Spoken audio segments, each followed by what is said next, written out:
Hello दोस्तों, आप सभी का स्वागत है हमारे YouTube चैनल पर। तो दोस्तों, आज हम लोग कक्षा 8 का महान व्यक्तित्व पढ़ेंगे। आज हम लोग पाठ 3 पढ़ेंगे। हमारे पाठ का नाम है भारत। तो आज हम लोग इस पाठ का सारांश देखेंगे। तो चलिए दोस्तों, देखते हैं इस पाठ का सारांश। राजा दशरथ के 4 पुत्र थे, राम, लक्ष्मण, भरत और शत्रुघ्न। जैसा कि आप लोग जानते हैं राजा दशरथ के बारे में, उनके 4 पुत्र थे, राम, लक्ष्मण, भरत और शत्रुघ्न। आगे देखते हैं।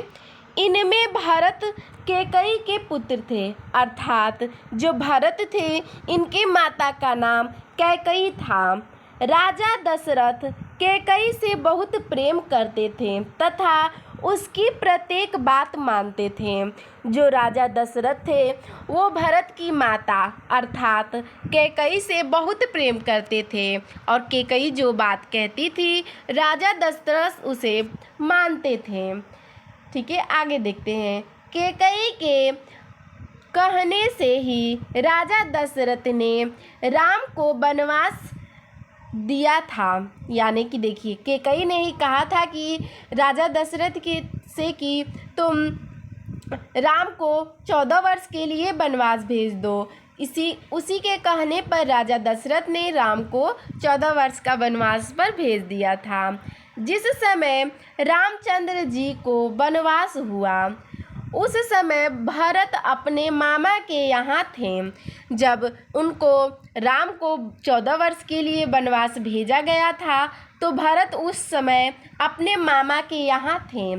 लौटने पर जब उन्हें सब बातों का पता चला तो वे बहुत दुखी हुए।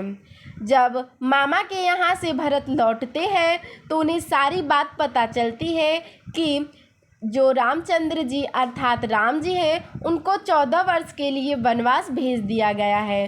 तो ये बात सुनकर वे अर्थात भरत बहुत दुखी होते हैं।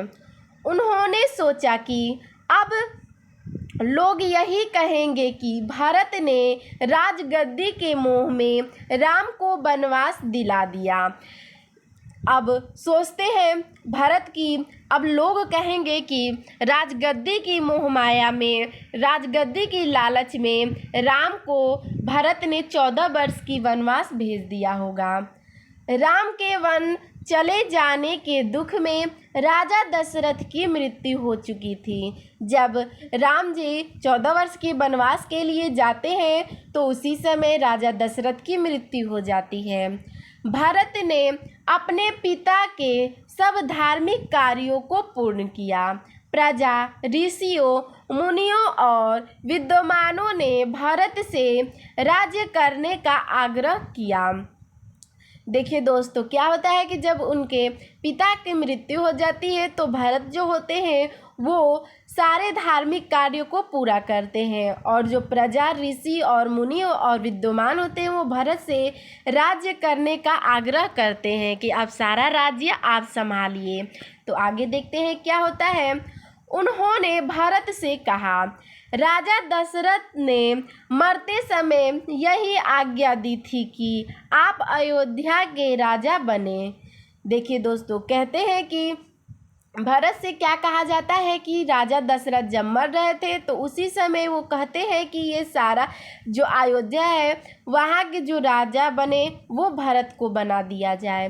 किंतु भरत राजा बनना बिल्कुल भी नहीं चाहते थे। जो भरत थे वो राजा नहीं बनना चाहते थे। उनका मन कहता था कि इस सिंहासन पर मेरा कोई अधिकार नहीं है, यह तो श्री राम का ही है, वे ही इस पर बैठेंगे। उनका मन यह कहता था कि ये जो सिंहासन है वो मेरे अधिकार, इस पे मेरा अधिकार नहीं है, इस पे बैठेंगे तो केवल श्री राम, उनका ही इस पे अधिकार है। आगे देखते हैं क्या होता है। अंत में भरत जी रामचंद्र जी से मिलने वन की ओर चल दिए। उनके साथ अनेक ऋषि, विद्वान और प्रजा के लोग भी थे। फिर क्या होता है कि रामचंद्र जी से मिलने भरत वन में चले जाते हैं और वो अकेले नहीं, उनके साथ अनेक ऋषि, विद्वान और प्रजा के कुछ लोग भी जाते हैं। अनेक वनों में घूमते लोगों से पूछते भरत जी श्री राम के पास चित्रकूट आ पहुँचे। जो वन में थे वहाँ पे श्री राम जी चित्रकूट में ठहरे हुए थे। तो जो भरत थे वो अनेक वनों में घूम रहे थे, लोगों से श्री राम जी के बारे में पूछ रहे थे। फिर लास्ट में आकर वे अंत में आकर वे कहाँ पे चित्रकूट में पहुँचते हैं। दोनों भाई बड़े प्रेम से मिले। भरत ने श्री राम से अयोध्या लौट चलने का आग्रह किया। देखिए दोस्तों, दोनों भाई जब मिलते हैं तो बड़े ही प्रेम से गला मिलते हैं और भरत कहते हैं कि आप अयोध्या लौट चलिए, इस पे वो विनती करते हैं। ठीक है, आगे देखते हैं। अन्य लोगों ने भी रामचंद्र जी को बहुत समझाया, किंतु उन्होंने कहा कि पिता की आज्ञा का मुझे पालन करना है। देखिए दोस्तों, जो उनके साथ ऋषि मुनि आए थे वो भी उनको समझाते हैं कि नहीं, आपको चलना ही चाहिए। तो श्री राम जी कहते हैं कि मैं पिता की आज्ञा का उल्लंघन नहीं कर सकता, मैं पिता की आज्ञा को मानकर 14 वर्ष पूर्ण करके ही लौटूंगा अयोध्या।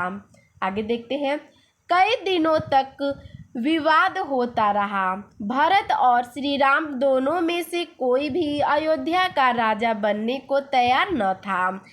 ये विवाद इस बात पे हो रहा था कि श्री राम अयोध्या के राजा बने और भरत भी बोल रहे थे कि मैं नहीं, आप बनिए। अर्थात भरत कह रहे थे कि श्री राम आप बनिए अयोध्या के राजा और श्री राम कह रहे थे कि नहीं, अयोध्या के राजा तुम बनो, यानी भरत को कह रहे थे।